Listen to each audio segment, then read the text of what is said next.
This week in Pure Reinvention. You know, we can talk and talk and talk about making a difference. And at the end of the day, it's our responsibility as individuals to make that difference in our own lives. Episode 87, Jordan Skole, Campus Director of the Iron Yard. Engage, disrupt, adapt, repeat. You're listening to Pure Reinvention, the podcast for curious people. Welcome to this episode of Pure Reinvention, where we create space for the unexpected by inspiring a reinvention lifestyle. Jordan has been a friend of mine for a lot of years, and I've really enjoyed seeing Jordan succeed in his endeavors. But Jody, one of the things that really was interesting for me to listen to was how he compared the relationship between failure and success. Yeah, you hear that a lot, that successful people have failed many times. And so for me personally, I would sort of equate this failures. You have to have failures in order to have success. And I really like Jordan's spin on that, which was, mistakes don't necessarily lead to success. You have to put yourself out there in order to succeed. But in putting yourself out there, you will inevitably make mistakes or have failures. So there's still certainly a relationship between the two, but it's not a cause effect, which I sometimes used to think it was. Jordan also had listed as a superpower simplify, and I want people to listen for that as they go through, because I think they'll see that is a huge way to really focus by being able to really truly simplify what you're really focusing on. Cut out the noise. Exactly. Let's listen. This week's episode is sponsored by HRM Services, providing solutions that work. HRMS provides customized human resource consulting services to fit the unique needs of their clients. Every client has a story, and they make it their business to learn yours. Contact HRM Services today at 517-974-8033 or visit their website at hrmservices.biz. Jordan, we're going to ask you what we ask all of our guests. Of the 5 steps in the Pure Reinvention process, which step do you most closely associate yourself with? There's a couple that stand out to me, but I think my answer is simplify, is to provide clarity for members of the communities that I participate in. What I try and do is spend a lot of time simplifying everybody's lives to remove a lot of the noise, focus on the signal, and that means some of the creative problems that are so fun to tackle as human beings. So to remove some of the tediousness of life. Jordan, what is your superpower? My superpower, good segue, is I am a software developer. And that is a superpower because I think of it as from the perspective that I have the ability to control an infinite amount of what I call pet robots. So robots that do the regular tedious tasks in my life. I'm able to look at my life, examine it, find anything where I'm repeating myself and that the thought process, I'm not stretching my brain muscle. And I'm able to automate that through software tools. And so typically that means I find spreadsheets, and especially inside other organizations, and I try and kill those spreadsheets. So typically there will be a spreadsheet that exists inside an organization that gets circulated sometimes daily. It's usually mission critical. You can usually identify these spreadsheets by the title saying something, something, something, master. And that's the master document that if it gets lost, the business falters or fails. So I like to find those masters, and I like to free the slaves that belong to those master spreadsheets. And I do that through software development. But lately, I've been really interested in hardware projects, Internet of Things projects, because now we have the capability to not just automate some of our information systems, but also some of our physical world. And I think that frontier is going to be really exciting for Detroit. When was the last time you found yourself in an uncomfortable situation? I find myself in an uncomfortable situation every day, all the time. If I don't, then I am not doing it right. And I am typically not satisfied at the end of the day when my head hits the pillow.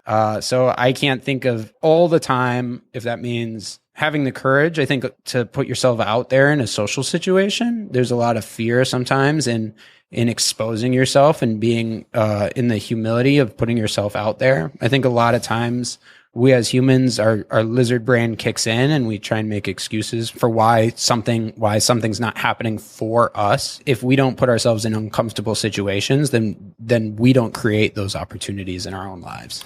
Jordan, tell us about the work that you're doing right now with the Iron Yard. So the Iron Yard is the largest and fastest growing coding boot camp in the United States. We teach 3-month immersive programs in software development. So we take people that are aware of software development. Maybe they've taken a crash course with us, a 1-day crash course with us, or watched a few YouTube videos, but they can sign up for our course. And in 3 months, they are ready to enter the workforce as an entry level or sometimes further software developer. And we have seen and heard feedback from our advisory board members that have hired a batch of 4-year CSE, computer science and engineering degrees, and one of our Iron Yard graduates, that the Iron Yard graduate is outperforming the 4-year university students as they enter in the workforce. And that has a lot to do with our approach to education. It has a lot to do with the immersive model. We're Monday through Friday, 9 a.m. to sometimes 6, 7, 8, depending on the student's homework, o'clock in the evening. So it's a really immersive program. But if you start to think about that from how we're reinventing education, typical college, you're maybe taking 12 credit hours a week. Well, that's kind of like a big sponge. So imagine if you took that sponge and threw it in your vacuum sealer in your kitchen and you sucked all the air out. Well, then you'd be looking at like one of those little dinosaur pills that kids play with. And that's what our program is like. But something really unique and interesting happens when students are forced into that high stress, high intensity program. A lot of those lessons stick with them. And it helps to create those habits that they're going to need as a software developer to continue to stay fresh, to stay sharp, to be forever learning. Because in our world, in our industry, 2 years and it's out of date. It almost sounds like what you're saying is we create a fairly high stress environment, but that's where survival learning really takes place. And if you have a reason to connect the learning to your survival, it sticks. We think of our students as falling during the program as falling into typically one of 4 categories: cruising, struggling productively, struggling unproductively, and danger zone. The goal is to really keep our students in that struggling productively. And I think that that's true for all of us is, going back to the uncomfortable situations, we all want to be in that struggling productively zone. And I think individually, each one of us kind of knows what that feels like, where you're challenged, you're pushed, but you're making that forward progress that keeps you going. Jordan, what is your relationship to the city of Detroit? It's the greatest city on earth. Other people have said it's large enough to make a difference and small enough for me to make a difference in it. But I think there's something more to it, and it has this magic that I haven't seen. I was fortunate or unfortunate enough to live in several places last year, 2015, and there's something electric in the air here in Detroit that's happening right now that even in these other incredible communities, I didn't get that sense. And I think that when people come here and they visit, they realize they pick up on that energy. And I think that Detroit has a curb appeal issue. You can watch CNN or go on Flickr. There's the ruin porn pictures. You hear about Anthony Bourdain. You see all the burned out houses and the blight. But then you go inside what looks like an abandoned warehouse, and it could be an incredibly decadent restaurant that's truly beautiful. And I think we're kind of humble in that way. And I also love the fact that I can go to my local dive bar and I can be sitting next to a GM executive and a welder and not know which one's which. I think that a lot of that happens here in Detroit, that it doesn't happen in other places. We're pretty passionate about our city here, and I think that comes from the community. So how does the city of Detroit then connect with the work that you're doing with the Iron Yard and your reinvention of education? Well, a lot of our students are reinventing themselves, and Detroit itself is reinventing what industry looks like. I mean, it's an incredible time as we start to look at the automotive industry and what this new term mobility means. And in my line of work, a couple years ago, it was a big deal. First, there was general internet, and then we started to have internet software begin to talk to one another. So that's the invention of the API, and information was being passed around. Well, now we have IoT, Internet of Things projects, hardware projects. We have machine learning projects, and we have all of this exciting electric technologies and the sharing economy that's coming up. And all of that comes together in this term that people are calling mobility. So the automotive industry is reinventing itself, but also the residents and a lot of the people that have been working here in the city are reinventing themselves with the Iron Yard as well. And they're taking classes and they're making career changes because they're not satisfied with their life. They want to take ownership of their life. And they're able to do that with our program. And these careers are in such high demand. I get as many calls from recruiters as I do from students looking to join the program. For me, watching the students' lives transform, we have a student right now that sent his resume out. He's been a bartender for 8 years, something like that. And he sent his resume to 50 bars and never got a call back. And now we have tons of companies that are clamoring to get access to him. Jordan, you mentioned early the role that ownership plays in success. Can you expand on why you felt so strongly about the role of ownership? I went to school for economics, so I think of it in terms of utility, this word utility, but you can think of it as like happiness or units of happiness, or satisfaction maybe. If you want to increase your satisfaction units, you need to do something. So if nothing changes, nothing changes. And so, we can talk and talk and talk about making a difference. And at the end of the day, it's our responsibility as individuals to make that difference in our own lives, to go after and seek and capture and create what we want to see that's different. And that starts and stops with us. And so we need to take ownership of the future that we want. How well do you think we do as human beings in taking ownership of our own destiny? I think it's really difficult. I mentor a lot of startups, and a lot of startups, there's always one more thing I have this idea, and if only somebody would give me the money. If only. then the thing would be a business. And then, they give them the money. If only I've got the money now, I've got this idea, I've got the money. If only somebody would build the thing for me, build the product for me. There's constantly this if only I had this, this external thought process about what somebody is something that's going to happen to me to make what I want a success. That it's been my personal experience. You have to put yourself out there. You have to be vulnerable, because without those attempts, that's where progress is. Well, actually, what you're talking about is the role of mistakes. Yeah, definitely. As valuable in getting to your destination. Yeah, I think that you're going to make mistakes. You're absolutely going to make mistakes. I don't think that mistakes are what get you there. But if you're not afraid to make a mistake, then you'll never make. It's so cliche, but you miss 100% of the shots you never take. That's right. Absolutely true. So you got to put yourself out there. I'll meet startup businesses that I have this idea for a business. I can't tell it to you though. You have to put it out there. You have to be willing to be embarrassed about how bad it is in the early stages, especially. So what you're really suggesting is don't be fearful of people judging you. Absolutely. Don't let that lizard brain boss you around, boss that lizard brain around. And it is scary. It's really uncomfortable. Right. I think sometimes it creates some social anxiety long term. So you have to ground it in finding a quiet place and being reflective in the evenings or whatever that takes. But when you're out there trying to make your dreams a reality, you have to be able to push that fear around. You have to have the courage to face that internal naysayer and tell it to shut up. So while we're conquering our fear and pushing ahead, you made a very interesting point I want to come back to, and that is we also have to take the time to reflect and to rest and to have some of our own time.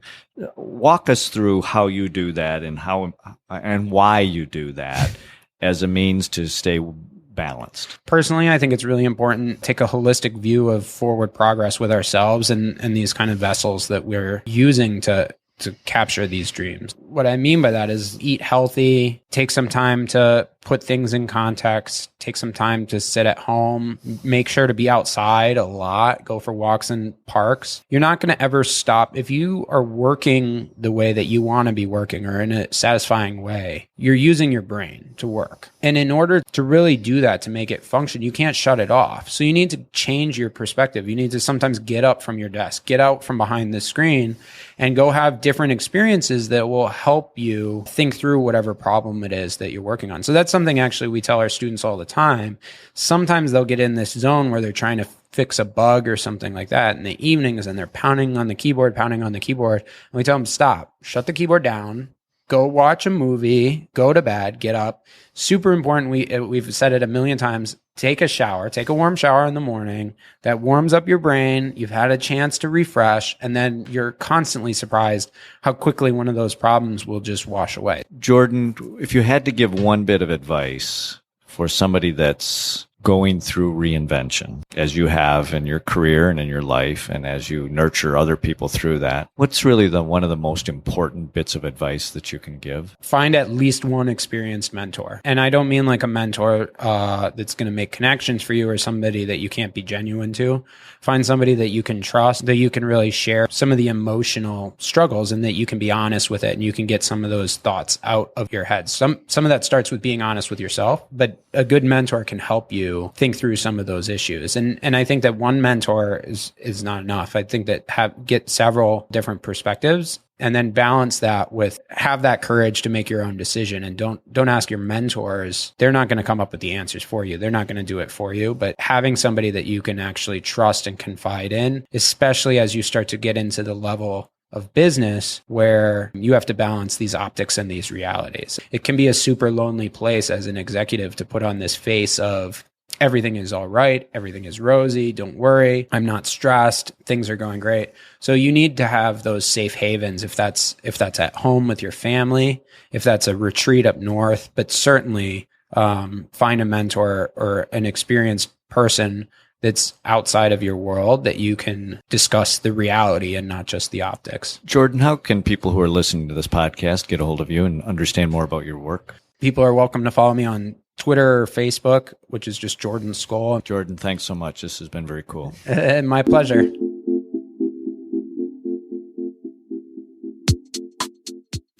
So, Jody, what does it mean to you when we say cut out the noise? Well, we sort of hit on this in the intro of Jordan, but it's that simplify. What is the goal? What am I trying to do? So that you can focus in on it. And sometimes it requires that you actually think about nothing. And so that was another, piece that Jordan hit on, which was, for them, it's software development and programming and coding. He says sometimes you can get in so deep and be so focused on trying to solve a problem that your mind just stops, right? It's just tired. And he said at that point, we say, go take a break, take a walk, take a shower, go to a movie. And sometimes in those quiet places, when you're really not thinking about it, the answer comes to you. So cutting out the noise can be either really becoming laser focused or the exact opposite.